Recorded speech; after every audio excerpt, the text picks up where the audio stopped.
لعيبه عاله ما فيهمش رجاله، لعيبه بملايين ما يسووش ملاليم. ده ملخص مباراه النهارده للاسف. الاهلي مع نادي المصريه للاتصالات، النادي القادم من الدرجه الثانيه، واللي طلع الاهلي من دور ال 32 النهارده في كاس مصر. والنادي الاهلي هو النادي الوحيد من انديه الدوري الممتاز اللي خرجت من دور ال 32 على ايد نادي من الدرجه الثانيه. ما شاء الله، الاهلي بعظمته وجبروته وتاريخه وجلالة قدره بيطلع من نادي درجه ثانيه. والملعب النهارده كان فيه لعيبه بملايين، يعني الصف الثاني من النادي الاهلي ولاعيبه بتلعب اساسيه.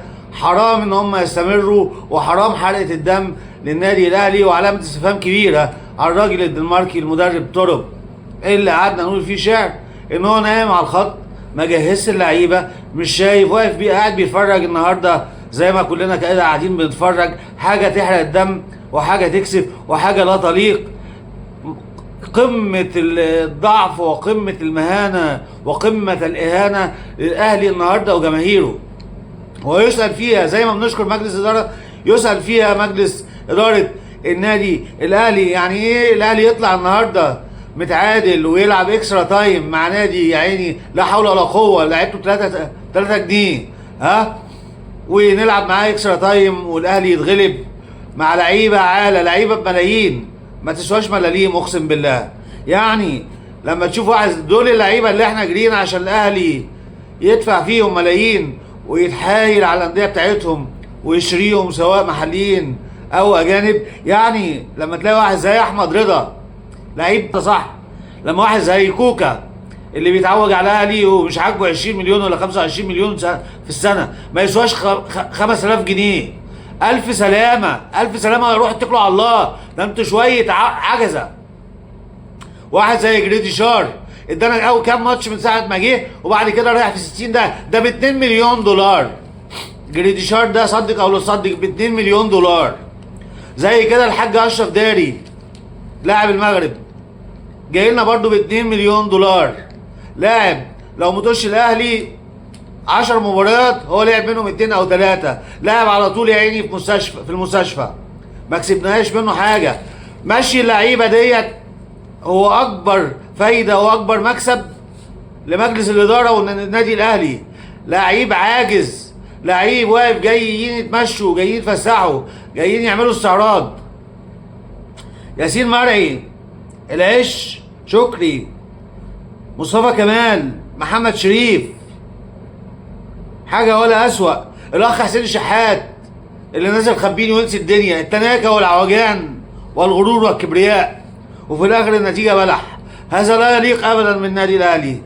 دول مش شكلنا ولا زينا ولا فيهم روح الاهلي ولا فيهم ريحه الاهلي ولا فيهم الجرينتا بتاعت الاهلي ولا بيغيروا على الاهلي ولا بيحبوا الاهلي. الاهلي النهارده كان عاجز 100%، عاجز 100%. اوعى حد يقول لك ان دول البدلاء. يعني ايه البدلاء؟ ده انت النادي الاهلي اكبر سكواد واعظم سكواد.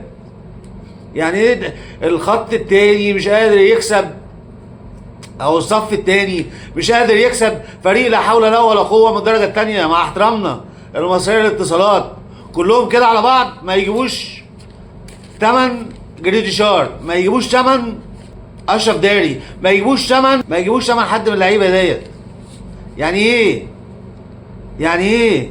بجد كسفتونا كده. الاهلي بقى زلبطه والقادم اسوأ. اذا كانت تلك البدايات وتقول لي ان ده الصف الثاني وان هم اللي في المنتخب دول هم اللي حيلتنا وهم دول الصف وهم دول النادي الاهلي، فيبقى عليه العوض في الاهلي. الاهلي كده ما عندوش حاجه ثانيه. الاهلي عنده كده الدوري وربنا يستر عليه بهذا الشكل، وعنده بطوله افريقيا. احنا في محنه، صرفنا كتير وخدنا قليل، احتفظنا بلعيبه ما تسواش 3 تعريفه، ما تسواش 3 نكله، ما تسواش خالص. وجودها ما تحلمش تمشي جنب سور النادي الاهلي، ما تحلمش تلم كور في استاد التتش في النادي الاهلي. ازاي اللعيبه دي؟ واللعيبه دي مش جديده. يعني جريديشار لاعب زلبطه، اشرف داري حياته اشرف مستشفى، احمد رضا اللي احنا دافعين فيهم ملايين وتحايلنا على الانديه بتاعتهم ونخش في منافسه مع انديه منافسه عشان خاطر ناخدهم وفوق الجميع.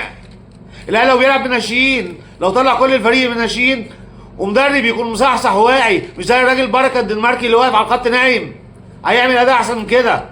عيب، عيب واهانه في حق الاهلي وفي حق جمهور الاهلي وفي حق اسمه وتاريخه وعراقه النادي الاهلي.